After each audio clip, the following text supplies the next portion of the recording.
The office smelled of stale coffee and printer ink, but there was something else, something colder, almost like the shadows themselves had weight tonight.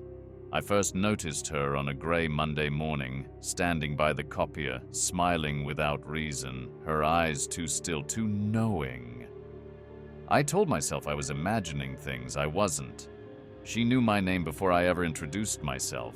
She appeared where I least expected, yet when I looked again, no one else saw her there. And every time I asked her where she lived, she only smiled, just a smile, and nodded toward the road that led to nothing but fog, twisted trees, and a graveyard. That road, I would soon realize, wasn't just a way home.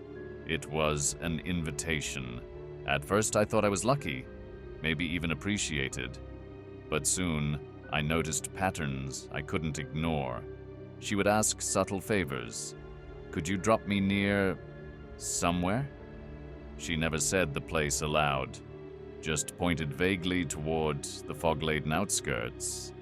And when I asked questions, she would only smile, a small tilt of her head, as if she knew something I didn't.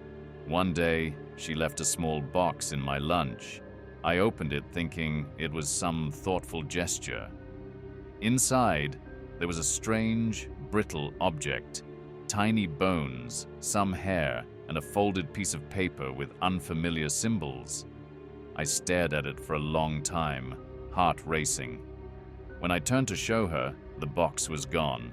She hadn't moved, but she smiled knowingly, as if she had seen me see it. That was the first time I felt fear. After that, her requests for rides became more frequent. Each time, I noticed the road around us changed. The city fell away, replaced by twisted trees, empty lots, and fog that swallowed the streetlights. Eventually, the road led to a desolate graveyard. Tombstones leaned at odd angles, some cracked, some moss-covered, with names that seemed familiar, or at least eerily familiar. I asked her where she lived. "Do you live here?" She only smiled, silent, and the shadows behind her seemed to stretch, reach, as if the fog itself belonged to her. The office became stranger. Sometimes I would see her shadow moving along the walls or standing by my desk when I hadn't seen her approach. Objects shifted subtly, pens rolling, papers rearranged, my coffee tipping slightly when she passed. Sometimes I heard faint humming, a soft song, melancholic and eerie. It wasn't on the radio, it wasn't coming from anywhere I could pinpoint, and yet it lingered in the corners of the office, slipping under doors, curling around the air like smoke. I started to notice small, inexplicable things outside the office windows. Children appeared at first, playing in the snow near the graveyard, but when I blinked, they were gone. No footprints, no laughter. Just the faint sound of a ball, bouncing, or maybe not. Sometimes the shadows moved differently than they should, stretching and lagging, flickering with an unnatural rhythm. The lunchbox gifts continued. Some days, a small animal skull. Other days, a rusted key with no lock, or a coin that seemed to warm in my hand, almost pulsing. She never acknowledged these gifts. Sometimes, when I brought them up, she would only smile, tilting her head slightly, and the hum of her song would fill the air, a lullaby too old, too sorrowful. I tried to confront her, subtly at first. "Why do you always leave these things?" I asked. She laughed softly, a sound that was both childlike and hollow. "I like to share," she said, voice barely above a whisper, and then she was gone, not moving, just gone. The office felt emptier after she left, colder, as if she had taken the warmth with her. One night, curiosity overcame me. I followed her after she left the office, sticking to the foggy streets. She walked silently, never looking back.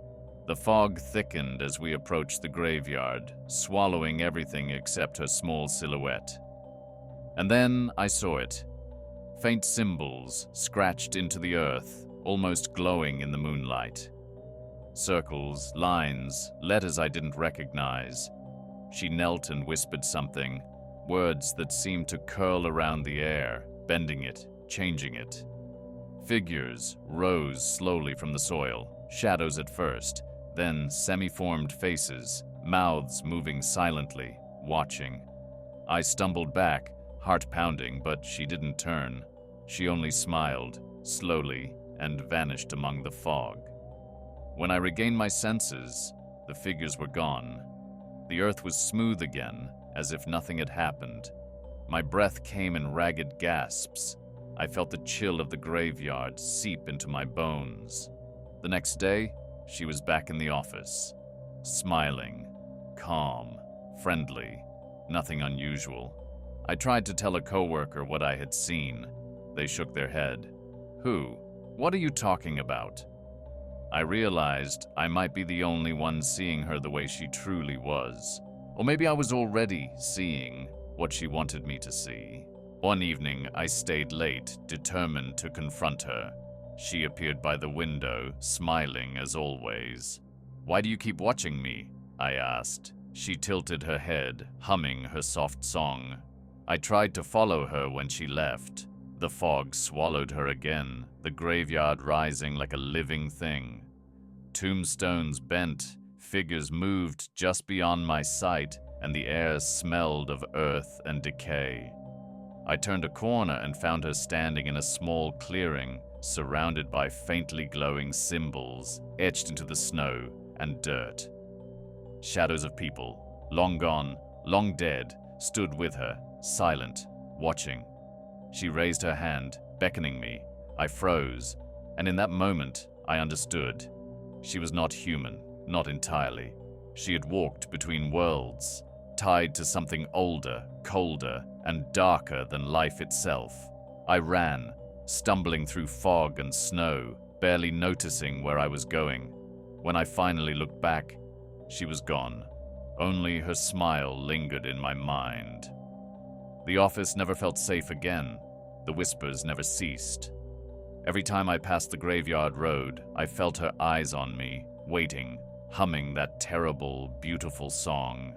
And sometimes, late at night, I still find small boxes on my desk, filled with things I cannot explain, with her smile hovering just at the edge of my vision. I never spoke of it again. I never confronted her directly. And yet, I know she watches. I know she waits. And I know that some part of her, whatever she truly is, has chosen me.